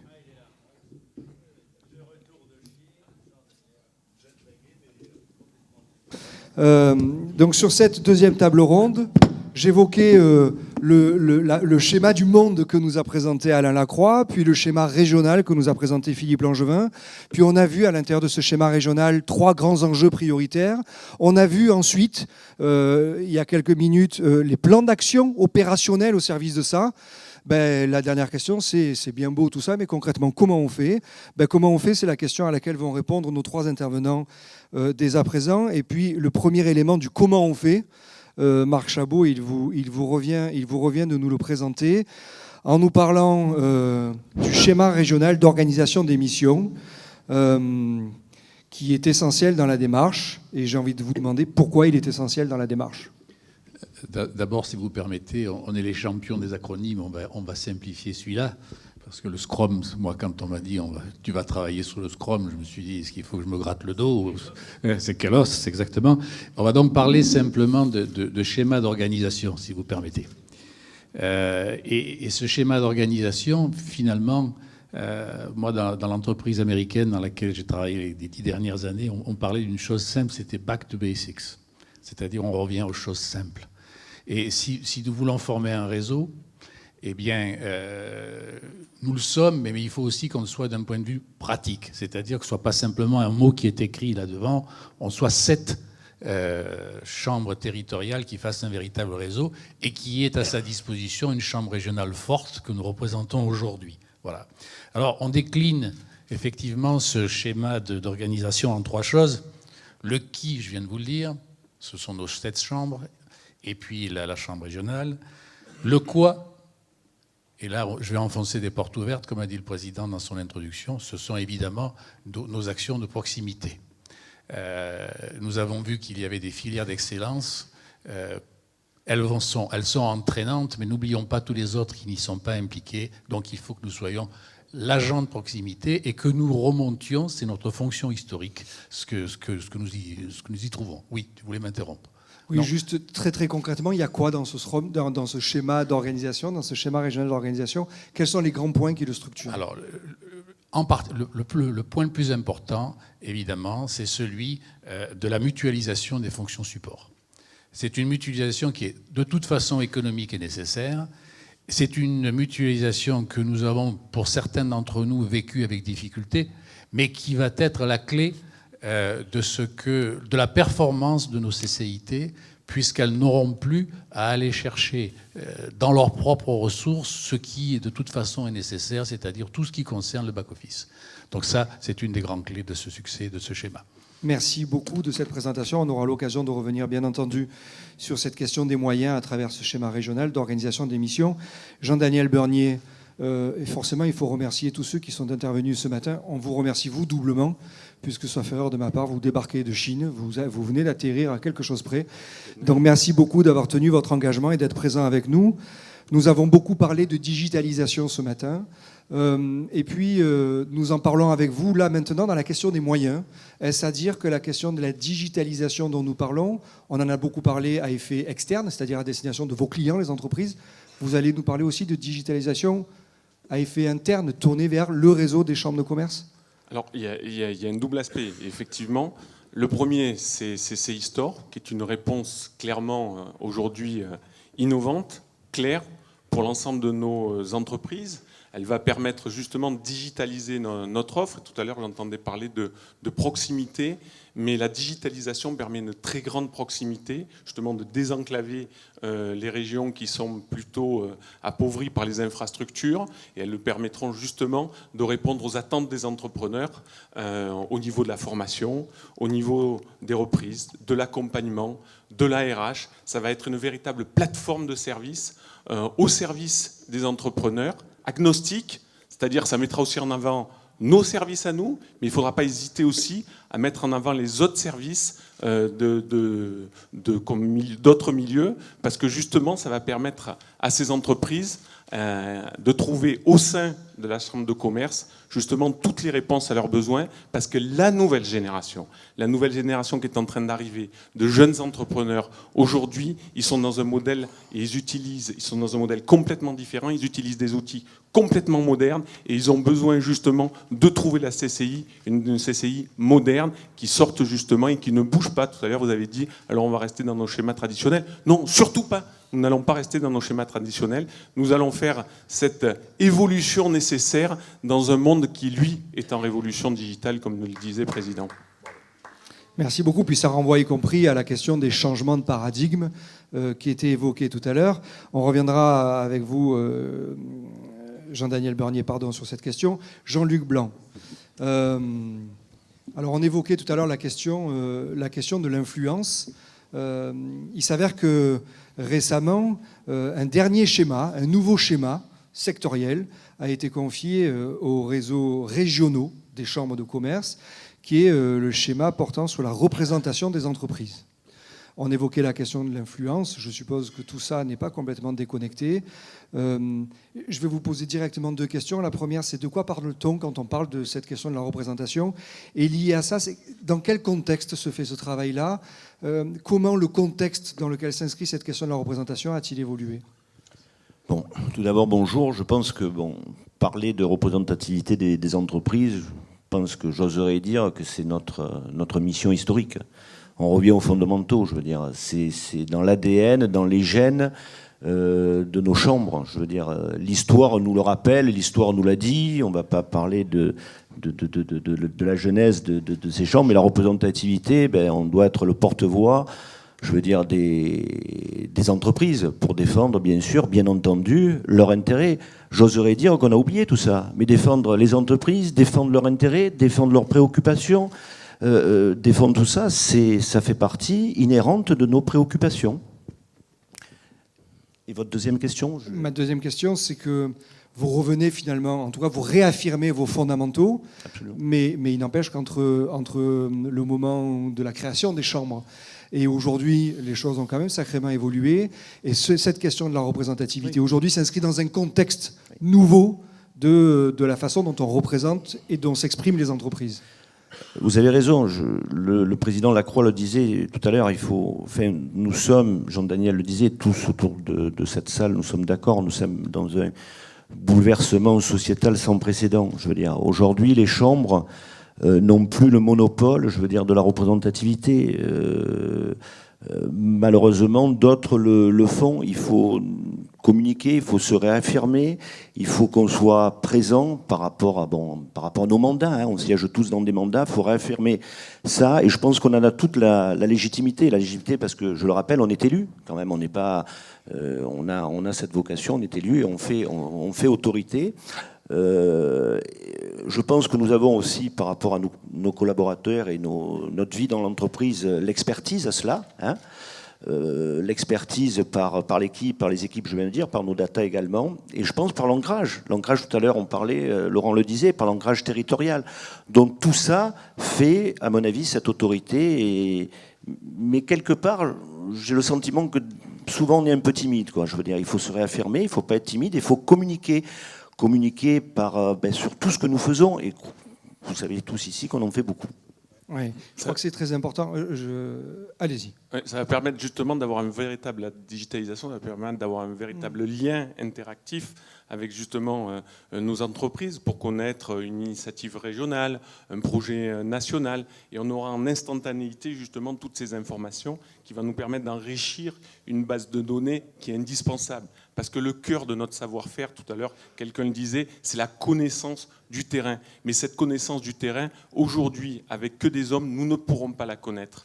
Il passe indispensable à travers une digitalisation, parce que comme ça, on aura un échange permanent et on va enrichir nos bases de données. Et c'est là où on va continuer à exister. Et uniquement grâce à ça qu'on va continuer à exister avec ce lien permanent et cette CRM finalement de l'ensemble de nos entreprises et qui nous permettra d'apporter au territoire et aux élus, parce que justement ils n'auront pas les moyens forcément de connaître ce que font et veulent faire nos entreprises. Ça permettra justement de leur apporter cette connaissance indispensable et d'avoir une vraie interaction avec nos entrepreneurs. Alors merci de ce que vous venez de dire. Jean-Luc, je vais vous donner la parole tout de suite et peut-être que ce que vous voulez dire correspond à la question que je vais vous poser, c'est-à-dire qu'on évoque la question de la digitalisation dans le lien aux entreprises. Elle se pose de fait dans le lien y compris aux autres acteurs publics, les collectivités, les élus, les acteurs. Donc elle renvoie à cette question de la représentativité et de l'influence.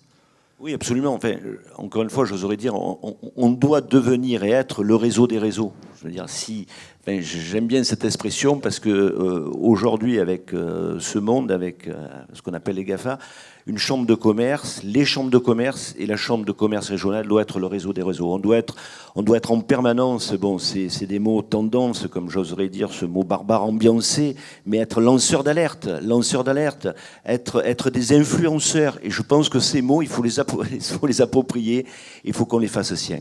Demain, un mouvement aussi libre qu'a été celui des pigeons, d'une certaine façon, il faut que le réseau des chambres de commerce... Exactement, les réseaux, les pigeons... D'avoir ce dynamisme-là aussi. Tout ça, c'est ce qui nous a fait perdre un peu ce monopole de représentativité et on doit se le réapproprier aujourd'hui et n'ayons pas peur d'être aujourd'hui tendance avec les moyens, Jean-Daniel le disait, avec les moyens qui nous tendent les bras. Alors la question des moyens, on y revient tout de suite avec vous, Marc Chabot. On a bien entendu dans la question du schéma régional d'organisation des missions, cette question de la mutualisation et notamment de l'ensemble des fonctions support. Le plus précisément possible, donc de fait le moins longuement possible, parce que la question financière, elle est quand même prégnante aujourd'hui au sein du réseau des CCI. Quel gain vous attendez de la mise en œuvre du schéma régional d'optimisation des moyens, d'organisation, des moyens? Je vais être très court parce qu'en fait c'est très simple. Évidemment, une diminution des coûts, ça paraît, la mutualisation, c'est presque sa définition, bien évidemment. Une amélioration évidente de l'efficacité, parce que si on regroupe des moyens, on a une capacité à intervenir qui est beaucoup plus simple.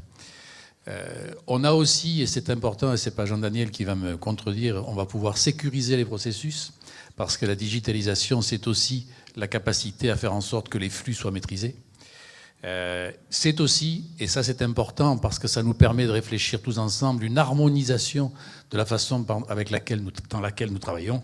Et en fait, et ça c'est vraiment la vertu cardinale de nos chambres, c'est de renforcer notre expérience et notre professionnalisme, qui est évidemment le lot de chacune des personnes qui sont assises dans cette salle. Merci. Ça va. Merci beaucoup. En tout cas, messieurs, merci beaucoup de vous être prêtés au jeu, d'avoir répondu aussi clairement et aussi simplement aux questions. Je voulais juste apporter une ultime précision. On a donc évoqué 4 schémas sectoriels tout à l'heure. Nous venons d'évoquer 2 schémas avec 3 intervenants. Les choses sont assez simples. Un schéma sectoriel qui est celui sur la question de la représentativité dont parlait Jean-Luc Blanc. Un autre schéma qui est le schéma régional d'organisation des missions. Et puis avec Jean-Daniel Bernier, finalement, nous avons évoqué la question de la digitalisation, qui n'est pas un enjeu, qui est un enjeu déterminant, qui n'est pas un plan d'action, qui n'est pas un schéma, sauf que cette question de la digitalisation, vous le voyez bien depuis ce matin, on l'évoque depuis l'intervention d'Alain Lacroix jusqu'à maintenant, elle est transverse à tout ce qui va vous animer dans les 5 ans qui viennent. C'est y compris pour cette raison-là, Monsieur Bernier, que nous avons tenu à ce que vous soyez présents à nos côtés ce matin. Merci beaucoup à vous 3. Je vous invite à rejoindre la salle et tout de suite... Et tout de suite, nous allons procéder dans quelques instants à la conclusion avec Alain Lacroix et la mise au vote du document stratégique. Philippe Langevin. Alors Philippe Langevin, il nous a demandé 3 heures. Alors là, la bonne nouvelle, Philippe, c'est que tu as 1 minute. Mais parce qu'une, je me dis que ça devrait faire à peu près 2,5, 3. Philippe, au regard de ce qu'a été ton intervention des départs et de tout ce que tu as entendu ce matin, Comment ça marche ton truc? Ça fonctionne. Oui, non, j'ai vu beaucoup de convictions de la part des chefs d'entreprise qui sont exprimées, c'est tout à fait intéressant. C'est vrai que ça se passe dans une conjoncture compliquée. Bon, le président Lacroix l'a rappelé tout à l'heure, devant des mutations que certains estiment comparables à la Renaissance. Sauf que tous les François se suivent et ne se ressemblent pas. Et que dans cette conjoncture-là, bien entendu, nous avons des défis à relever. Alors bien sûr, le numérique est tout à fait important. On ne va pas contester votre implication là-dessus, est essentielle. Mais n'oublions pas quand même que les rapports directs, les rapports de confiance, les rapports personnels sont aussi importants que le numérique. Ne tombez pas dans le mythe particulier d'une économie purement numérique dans laquelle l'ordinateur remplacerait le cœur. Je veux dire, comprenez bien que les relations sociales et humaines, l'entreprise, l'entrepreneur par rapport à son milieu, les acteurs de l'entreprise sont des acteurs avec qui on doit parler et pas uniquement par voie de smartphone interposé. Je ne crois pas que l'avenir soit dans les smartphones, il est dans notre capacité à travailler ensemble. Je rappelle aussi évidemment que dans les grandes orientations de la région, de la ville, partout on parle toujours des OER, etc. C'est important, toujours sur le numérique. On veut toujours être les premiers. Arrêtons. Pourquoi être toujours les premiers? Il suffit qu'on soit bon, je veux dire. Et c'est vrai que dans les préoccupations, il y a toujours l'idée, la région première de ci, première de ci, première de là, alors que c'est pas vrai. Alors, n'essayons pas d'être premiers. Et comprenons aussi, là, je suis pas d'accord avec ce qui avait été dit, que c'est pas automatiquement la création de richesses qui crée les emplois. Là, il y a aussi un phénomène très important à étudier. On peut très bien avoir les économies qui produisent plus avec de moins en moins de personnel. Les gains de productivité, les données d'aujourd'hui nous interpellent sur le marché du travail et comprenez aussi évidemment que les non-compétitifs ont le droit de vivre. Il faut réfléchir sur un système qui permettrait à ceux qui ne font pas partie de la filière d'excellence, de la compétitivité, des bacs plus 13, etc., de leur montrer que nos sociétés ne peuvent pas laisser indifférents au bord de la route, d'autant plus que l'élément culturel aussi est très essentiel, je veux dire. La culture aussi, on a quand même ici une population active qui est plus astucieuse que laborieuse, vous me l'accorderez, je veux dire. S'adapte, elle s'organise, elle bricole un peu, je veux dire. On a une donnée particulière entre Marseille, Toulon et Nice. Les Toulonnais, vous savez, ce sont des Marseillais qui se croient niçois, je veux dire. Bon, quelque part là, on a un projet à construire qui est très important. Et vos schémas là-dedans contribuent, à mon avis, très largement à cette donnée-là. Alors, comprenez également que le territoire change de sens. Ce n'est plus l'endroit où les choses se passent, c'est le lieu où les choses s'inventent. Je veux dire, le territoire n'est pas uniquement l'application nationale d'un système global, il est la capacité des initiatives locales à se mobiliser. Vous faites partie de ces éléments, c'est tout à fait intéressant. Et dans cette ambition également, l'aménagement du territoire est important. Ne faut pas s'opposer aux autres acteurs. Bon, il ne faut pas être non plus par rapport aux élus trop méchants. Bon, ils font ce qu'ils peuvent, peu cher. Mais faire en sorte que c'est dans la communication, c'est dans la relation, c'est dans le rassemblement que vous pourrez vous en sortir et pas dans l'opposition. Et dans l'aménagement du territoire, comprenez bien que c'est plus le territoire aménagé. Bon, c'est peut-être aussi le territoire déménagé, mais c'est être en quelque sorte le territoire aménagé. Comprenez que dans cette option-là, et ça a été rappelé, le prix inestimable des choses sans prix. Je veux dire, comprenez que tout passe pas par le marché, tout se passe par le prix, tout se passe par l'organisation. Dans cette économie-là, il y a des valeurs très importantes qui nous rattachent et qui nous différencient souvent d'autres espaces. Et là-dedans, la qualité de l'environnement est tout à fait essentielle.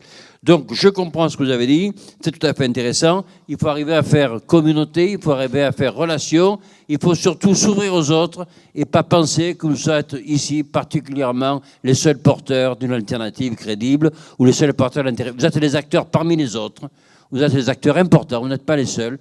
La région ne s'organisera que dans la mutualisation des compétences. Merci beaucoup, Philippe. Si vous n'aviez envie que d'être caressé dans le sens du poil, ce n'était pas Philippe Langevin qu'il fallait inviter. Merci beaucoup, Philippe, en tout cas, de cette intervention. Alain Lacroix, Monsieur le Président, je vous invite à me rejoindre. Voilà. Écoutez, je crois qu'on a terminé cette Assemblée Générale. Est-ce qu'on a récupéré une partie du temps de l'horaire? On a récupéré, on est champion du monde. 2 heures. C'est extraordinaire. Moi, je voulais surtout vraiment vous remercier toutes et tous pour votre attention, d'une part, et puis mes collègues et amis donc, qui sont intervenus sur ce travail de retour sur les travaux donc, de la vision. C'est extrêmement important parce que ça témoigne encore une fois du fait qu'on partage beaucoup de choses. Après, il va nous falloir bien sûr les concrétiser dans les schémas sectoriels, et puis ensuite y travailler. Voilà. Merci encore de tout cela, de ces échanges, de la qualité de nos débats, puis de l'ambiance générale. Merci encore. Bonne journée à toutes et à tous et pour vous tous au 29 juin prochain. Merci.